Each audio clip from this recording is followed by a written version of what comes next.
Hello, என் பேர் doctor Sathyamoorthy.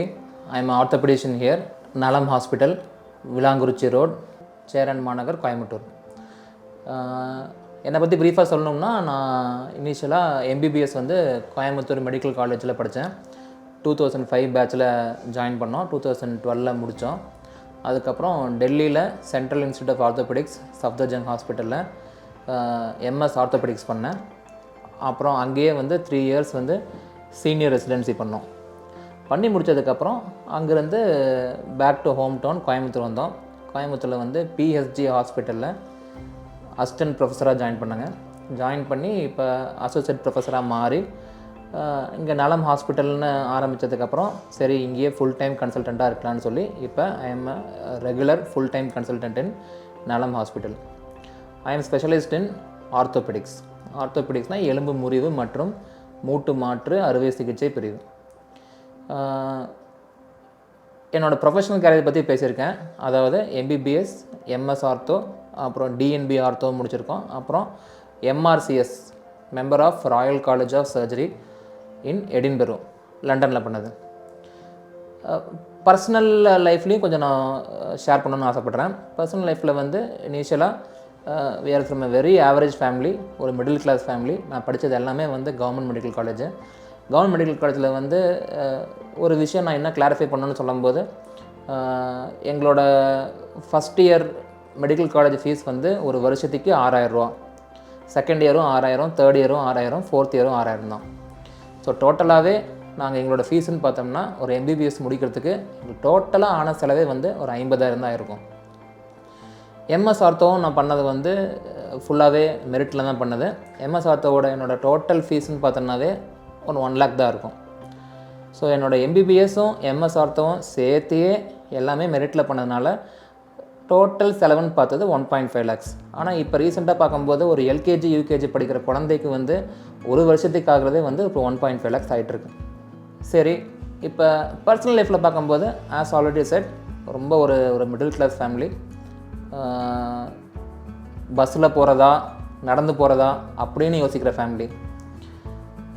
அதுக்கப்புறம் கொஞ்சம் கொஞ்சமாக எங்களோட படிப்பை வச்சுக்கிட்டு எங்கள் வீட்டில் வந்து அம்மா அப்பா எனக்கு 2 அக்கா இருக்காங்க. ஸோ மொதல் அக்கா வந்து அவங்க ஒரு இன்ஜினியரு, அவங்க தான் எங்களுக்கு ஃபுல்லாகவே வந்து கைட் பண்ணாங்க. 2வது அக்கா வந்து நீங்கள் இந்த ஹாஸ்பிட்டலோட நீங்கள் டேரக்டருங்க டாக்டர் பிரியதர்ஷினி. நான் லாஸ்ட்டு.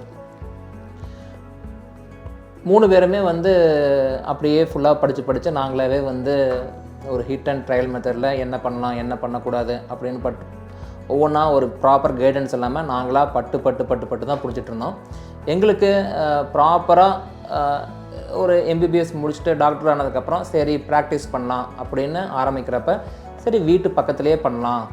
எங்களுக்கு ஒரு பெரிய பேக்ரவுண்ட் இல்லை. யாருமே ஒரு பெரிய ஒரு டாக்டர்ஸ் வந்து இதை பண்ணுங்கள் அதை பண்ணுங்கள் அப்படின்னு சொல்கிற ஒரு கைடன்ஸ் இல்லை. எங்களுக்கு இருந்த ஒரே கைடன்ஸில் எங்கள் அப்பா தான். எங்கள் அப்பா வந்து எப்பயுமே ஒரு மோட்டிவேஷன் பண்ணிட்டே இருப்பார். சரிப்பா, நீ வீட்டில் சும்மா உட்காந்துட்ருக்க வேண்டாம், நீ வந்து இந்த சமயத்தில் போய் இங்கே போய் உட்காரு, பேஷண்ட்ஸ் வருவாங்க, வரவங்களாம் நீ ஒழுங்காக பாரு, கரெக்ட் டைம் போ, கரெக்டாக பாரு அப்படின்னு சொன்னார். இதை நானும் ஃபாலோ பண்ணேன், எங்கள் அக்காவும் ஃபாலோ பண்ணாங்க. படிக்கிறதுக்குமே எங்கள் அக்கா வந்து ஓஜி படிங்க, ஓஜி படித்தா பெட்டராக இருக்கும்னு எங்கள் அப்பா ஐடியா கொடுத்தாரு. அதுதான் அக்காவும் பண்ணாங்க. எனக்கும் ஒரு ஆர்த்தோ படின்னு ஒரு மோட்டிவேஷன் கொடுத்தாரு. அதனால் நானும் ஆர்த்தோ பண்ணோம். அதுக்கப்புறம் டே பை டே நாங்கள் வந்து பேஷண்ட்ஸை பார்க்குறதுல பை வேர்ட் ஆஃப் மவுத் பேஷண்ட்ஸும் அதிகமாக ஆரம்பித்தாங்க. நாங்களும் ரொம்ப சின்சியராக என்ன பிரச்சனை, அந்த பிரச்சனைக்கு ஏற்ற மாதிரி வைத்தியங்கள், தேவையில்லாத மருந்துகளை கொடுக்காமல் இருக்கிறது, பேஷண்ட் சொல்கிறத முழுசாக கேட்குறது, பேஷண்ட்டோட கம்ப்ளைண்ட்ஸுக்கு அட்ரஸ் பண்ணுறது அப்படின்னு ஒரு பேஷண்ட் சென்டர்ட் ட்ரீட்மெண்ட்டாக கொடுத்துட்ருந்தோம். மார்க்கெட்டிங் அப்படின்னு ஒன்று நாங்கள் இது வரைக்கும் பண்ணதும் இல்லை. இன்ஃபேக்ட் இப்போ தான் எனக்கு தெரிஞ்சு நான் ஃபஸ்ட் டைம் இந்த மாதிரி ஒரு கேமரா முன்னாடி பேசுகிறது. எல்லாமே ஒரு பேஷண்ட்டு போய் இன்னொரு பேஷண்ட் கிட்ட சொல்லி அப்படி வந்தது தான் இந்த நலம் ஹாஸ்பிட்டல். நலம் ஹாஸ்பிட்டல் ஆரம்பிக்கிறதுக்கு முன்னாடி நாங்கள் வந்து ஒரு 2 ரூமில் இருந்தோம். 2 ரூமில் இருந்தப்போ சரி 2 ரூம் நமக்கு தேவையா, ஒரு ரூம்லேயே வச்சு பார்த்துக்கலாமே அப்படின்னு வச்சுட்டு இருந்தோம். சரி பரவாயில்ல 2 ரூம் வச்சுக்கலாம் அப்படின்னு சொல்லி அப்பா சொன்னோன்னா 2 ரூமில் வச்சு பார்க்க ஆரம்பித்தோம். வெளியே வெயிட்டிங் ஹால் ரொம்ப சின்னதாக இருக்கும். போக பார்க்கும்போது பேஷண்ட்ஸ் வந்து ரோட்டில் நிறையா பேர் நிற்க ஆரம்பிச்சிட்டாங்க.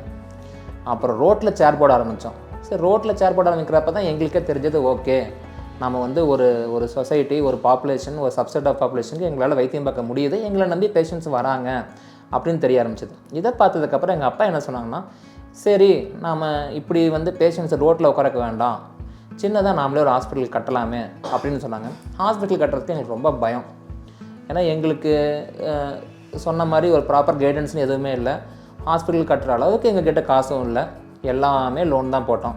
அப்பாவோட ஒரு கண்டினியூஸ் மோட்டிவேஷன், அவரை மோட்டிவேட் பண்ணிட்டு அந்த பரவாயில்ல பண்ணுங்கள், என்னவா இருந்தாலும் பார்த்துக்கலாம் அப்படின்னு ஒரு மோட்டிவேஷன் பண்ணதில் ஆரம்பித்தது தான் இந்த நலம் ஹாஸ்பிட்டல்.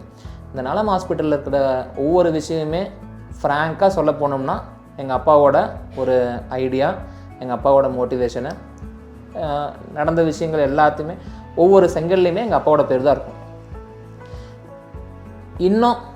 இன்னுமே இந்த ஹாஸ்பிட்டல் பேரில் இன்னும் கடன் தான் இருக்குது. நாங்கள் ஆரம்பித்து இப்போ கிட்டத்தட்ட 3.5 years ஆகிடுச்சு. சொன்ன மாதிரி ஆஸ் ஆல்ரெடி செட், வெரி ஒரு மிடில் கிளாஸ் ஃபேமிலி தான். இது வரைக்கும் நாங்கள் இந்த கடன் இன்னும் அந்த இஎம்ஐ கட்டிகிட்டே தான் இருக்கோம்.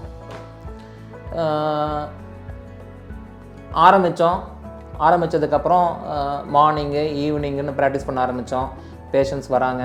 அப்புறம் சரி இங்கேயே பேஷண்ட்ஸுக்கு அட்மிஷன் போட்டு பார்க்கலாம் அப்படின்னு சொல்லி ரூம்ஸ் கட்டினோம். அதுக்கப்புறம் சின்ன சர்ஜரிஸ்லாம் இங்கேயே பண்ணிக்கலாம். ஏன்னா எல்லா பேஷண்ட்ஸுமே வந்து ஒரு பெரிய கார்ப்பரேட் ஹாஸ்பிட்டலில் போய் பண்ணுற அளவுக்கு அஃபோர்டபிலிட்டி இருக்க மாட்டாங்க. இப்போ நாங்கள் சப்சர்வ் பண்ணுற பேஷண்ட்ஸ் வந்து எல்லாமே ஓரளவுக்கு ஒரு மிடில் கிளாஸ் பேஷண்ட்ஸ் தான். ஸோ அவங்களுக்குன்னு this hospital is centered more for middle class and poor people.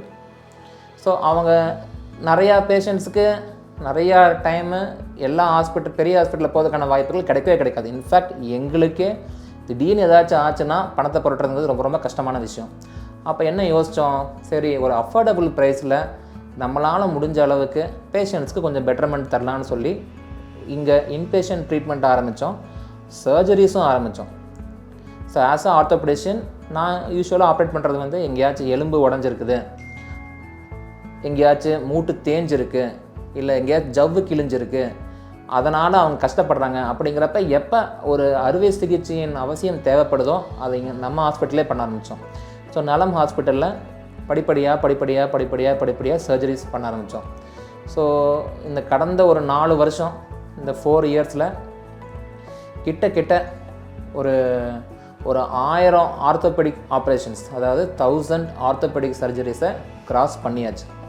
அந்த 1000 ஆர்த்தோபெடிக் சர்ஜரிஸ் இன்க்ளூட்ஸ் என்னென்னது, மூட்டு மாற்று அறுவை சிகிச்சை, ஆர்த்ரோஸ்கோபி நுண்துளை மூட்டு அறுவை சிகிச்சை, ஸ்பைன் சர்ஜரிஸ் முதுகு தண்டுவட அறுவை சிகிச்சை, அப்புறம் ஃப்ராக்சர் எலும்பு முறிவு, இதெல்லாம் சேர்த்து பண்ணும்போது கிட்டத்தட்ட ஒரு 1000 சர்ஜரிஸ்க்கு மேலே கிராஸ் பண்ணியாச்சு. ஒவ்வொன்றுலையுமே நாங்கள் பேஷண்ட் சென்டர்டாக தான் போய்ட்டுருக்கோம். நிறைய விஷயங்கள் எதுக்கெல்லாம் ஆப்ரேஷன் ரொம்ப அவசியம், ஆப்ரேஷன் மட்டும்தான் அதுக்கு ஒரு ஆப்ஷன், அதுக்கு மட்டும்தான் ஆப்ரேஷன் பண்ணுறமே தவிர மற்றதுக்கு எல்லாத்துக்குமே மருந்து மாத்திரைகள், எல்லா ஃப்ராக்சர்ஸுக்குமே ஆப்ரேஷன் தேவைப்படாது. பல விஷயங்கள் மாவுக்கட்டில் பண்ணுற மாதிரி இருக்கும். நிறைய பேர் ஹாஸ்பிட்டல் போனால் வந்து செலவு அதிகமாகனாலும் ஹாஸ்பிட்டல் போனால் கஷ்டம் அப்படின்னு வீட்டில் படுக்க போட்டவங்க நிறையா பேர்த்த எங்களுக்கு தெரிஞ்சவங்க மூலியமாக சொல்லி அவங்களுக்கு கூட்டி வந்து எவ்வளோ சப்சிடைஸ் ரேட்டில் அவங்களுக்கு வந்து பெட்டர்மெண்ட் பண்ண முடியுமோ அவ்வளோ பண்ணிட்டு தான் இருக்கோம். என்னோடய வாழ்க்கையில் இன்னும் நான் கொஞ்சம் சொல்லணும்னா, என்னோடய ஃபேமிலி பற்றியும் சொல்லணும். என்னோடய ஒய்ஃபு, என்னோடய 2 குழந்தைங்க, அவங்க 2 குழந்தைங்களுமே எனக்கு ரொம்ப சப்போர்ட்டிவ். என் ஒய்ஃப் இல்லாமல் அவங்க என் life almost I have dedicated to my profession. அதாவது காலையில் இங்கே வந்து ஒரு 9 o'clock வந்தேன்னா திருப்பி நான் வீட்டுக்கு போகிறதுக்கு ஒரு நைட் 12 o'clock ஆயிரும். ஸோ என் குழந்தைங்க, என் ஒய்ஃப் தான் பார்த்துட்ருக்காங்க. ஐ ஆம் dedicated to my profession and my wife is dedicated to me. அவங்க தான் என்னோடய ஃபேமிலி லைஃப் பார்த்துட்ருக்காங்க. Without her I am totally zero. So என்னோடய பர்சனல் திங்ஸை நான் முடிக்கணும் அப்படின்னு சொல்லும்போது நான் 2 பேர்த்துக்கு தேங்க் பண்ண வேண்டிய அவசியம் இருக்குது. ஒன்று என்னோடய அப்பா, இன்னொன்று என்னோடய ஒய்ஃபு. ப்ராப்பர் கைடன்ஸ் கொடுத்தது எங்கள் 2 அக்கா. ஒரு சின்ன குருவி குடும்பமாரியாக தான் நாங்கள் வாழ்ந்துட்டுருக்குறோம். எங்களால் முடிஞ்ச அளவுக்கு என்னென்னலாம் எங்களால் பண்ண முடியுமோ நாங்கள் பேஷன்ஸ் பண்ணிகிட்டே தான் இருக்கோம். எங்களோட ஆசைகள் என்ன அப்படின்னா, கடைசி டைம் வரைக்கும் எங்களால் முடிஞ்ச அளவுக்கு பேஷண்ட்ஸுக்கு கரெக்டான வைத்தியம் பண்ணி, ஒரு பிரச்சனைன்னு வரவங்களுக்கு இனி ஒரு பிரச்சனையை கொடுக்காம முடிஞ்ச அளவுக்கு அந்த பிரச்சனைக்கு ஒரு சொல்யூஷன் கொடுக்கறது தான் எங்களோட ஒரு தலையாய கடமையாக இருக்குது. ஆர்த்தோபெடிக்ஸ் சிம்பிளாக சொல்ல போனோம்னா life is mobility, mobility is life. So ஆர்த்தோபெடிக்ஸோட ஒரு சிம்பிள் பிரின்சிபிளே வந்து முடிஞ்ச அளவுக்கு ஒரு ஒரு ஒரு மனிதனை மொபைலாக மாற்றுறது. ஆர்த்தோபெடிக்ஸோட அழகு, ஒரு பியூட்டி என்னென்னா, நேற்று வரைக்கும் நடந்த ஒரு ஆள் ஒரு கால் அடிபட்டதுனால படுத்துருவாங்க. நேற்று வரைக்கும் நடந்துகிட்டு இருந்த ஒரு ஆள் ஏதாச்சும் ஒரு எலும்பு தேய்மானத்தினால நடக்க முடியாமல் போகலாம், ஒரு ஜவ்வு கிழிசல்னால நடக்க முடியாமல் போகலாம், ஒரு முதுகுத்தண்டில் வந்து ஏதாச்சும் ஜவ்வு விலகல் இருக்கிறதுனால நடக்க முடியாமல் போகலாம். ஸோ எங்களோட பிரின்சிபல் எல்லாமே திருப்பி அவங்க நடக்க வைக்கிறது, திருப்பி அவங்கள மொபைலாக மாற்றுறது. இதில் ஒரு ஜென்ரலான கான்செப்ட் என்ன அப்படின்னா, இது வரைக்கும் நாங்கள் பார்த்ததில் எங்களுக்கு ஒரு சொசைட்டிக்கு ஒரு மெசேஜ் கொடுக்கணும் அப்படிங்கிறது என்னென்னா, வயசானவங்க தான் ஈஸியாக கீழே விழுவாங்க, வயசானவங்களுக்கு தான் ஃப்ராக்சர் ஆகும். எல்லாத்தோட ஒரு மனப்பான்மையை நாங்கள் பார்த்ததில் என்ன தெரிஞ்சிருக்கு அப்படின்னா, இவங்களுக்கு வயசாகிடுச்சே சார், கீழே விழுந்துட்டாங்க, இவங்களுக்கெல்லாம் ஆப்ரேஷன் தாங்க மாட்டாங்க அப்படின்னு நிறையா பேஷண்ட்ஸை படுக்க போட்டுடுறாங்க. படுக்க போட்டுறனால என்ன ஆகுது, பின்னாடி சேத்துப்புண், கிடைப்புண் அப்படின்னு வரும், யூரின் இன்ஃபெக்ஷன் வரும், செஸ்ட் இன்ஃபெக்ஷன் வரும். இப்போ லேட்டஸ்ட்டு அட்வான்ஸ்மெண்ட்டில் நிறையா ஃப்ராக்சர்ஸுக்கு ஒரு 50 ml பிளட் லாஸில், அதாவது டோட்டல் சர்ஜரியே ஒரு 50 ml தான் இருக்கும், 50 ml பிளட் லாஸ்லேயே சர்ஜரியே முடிச்சிடலாம். சர்ஜரி முடித்த அடுத்த நாள் அவங்கள திருப்பி படுக்க வைக்கலாம், உட்கார வைக்கலாம், நிற்க வைக்கலாம், நடக்க வைக்கலாம். ஒரு வயசானவங்க ஒருத்தங்க கால் உடஞ்சி இடுப்பு உடஞ்சி இருக்கவங்களுக்கு, இடுப்பு உடஞ்சி போச்சுன்னா அவங்க நம்பிக்கை, அவங்க பயம், அதுவே அவங்கள வந்து மரணத்தின் பக்கம் தள்ளிட்டு போயிடும். அவங்கள உட்கார வச்சுட்டோம், அவங்கள நிற்க வச்சுட்டோம் அப்படின்னாலே அவங்க ரொம்ப தெளிவாயிடுவாங்க.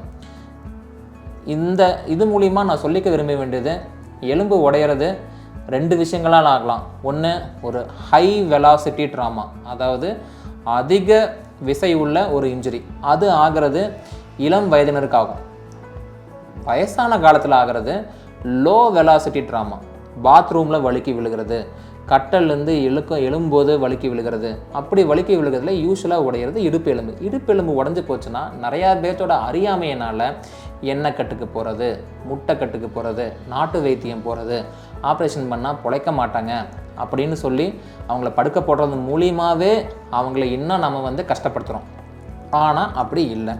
80 வயசு, 90 வயசு, 100 வயசு, இங்கே நலம் ஹாஸ்பிட்டலில் அதிகபட்சமாக 103 வயசு ஒரு தாத்தாக்கு ஆப்ரேஷன் பண்ணி அவரை நடக்க வச்சு தான் நாங்கள் அனுப்பிச்சுட்ருக்குறோம்.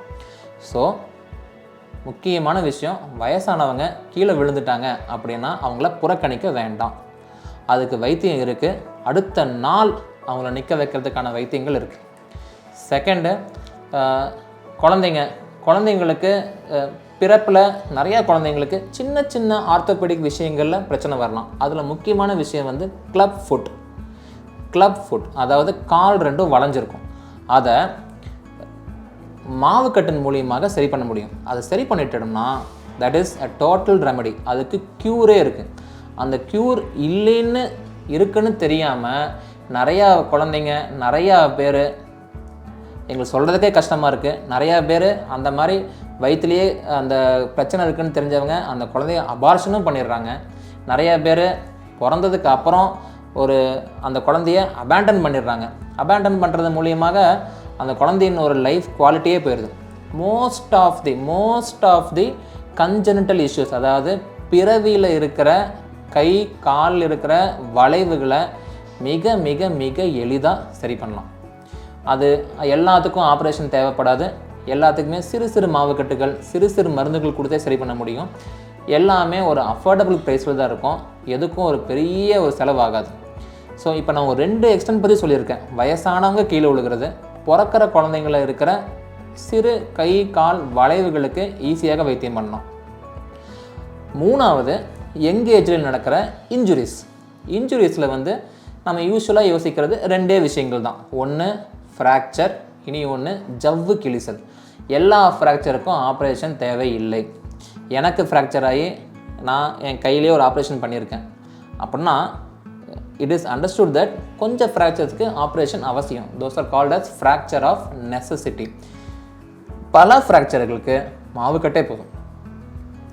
ஜவ்வு கிழிசலும் அதே மாதிரி தான். தோள்பட்டை முழங்காலில் தான் ஜவ்வு கிழிசல் ரொம்ப காமன். அதில் சிலதுக்கு நாம் கொஞ்சம் பெல்ட்டு ரெஸ்ட்டு அப்படின்னு கொடுத்தா சரியாகும், சிலதுக்கு ஆப்ரேஷன் தேவைப்படும். இவை அனைத்துமே ஏன் பண்ணுறோம் அப்படின்னா, முடிஞ்ச அளவுக்கு அடிபட்டதுக்கு முன்னாடி அந்த இண்டிவிஜுவல் என்ன ஸ்கேல் ஆஃப் ஆக்டிவிட்டியில் இருந்தாரோ சீக்கிரமாக அந்த திருப்பி அதே ஸ்கேலுக்கு கொண்டு வரதுக்காக தான் இந்த முயற்சியெல்லாம் பண்ணுறோம். ஆஃப் லேட்டாக இப்போ இந்த ஒரு ஐடி ப்ரொஃபஷன் வந்தது, ஒர்க் ஃப்ரம் ஹோமு,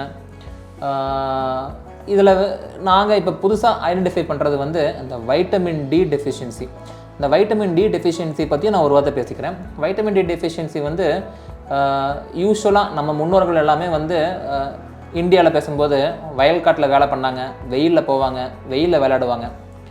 அதே தான் குழந்தைங்களும் வெயிலில் விளையாடினாங்க, பக்கத்து வீட்டுக்குள்ளார போவாங்க, கிரவுண்டுக்கு போவாங்க, பார்க்குக்கு போவாங்க, கிரிக்கெட் விளையாடுவாங்க.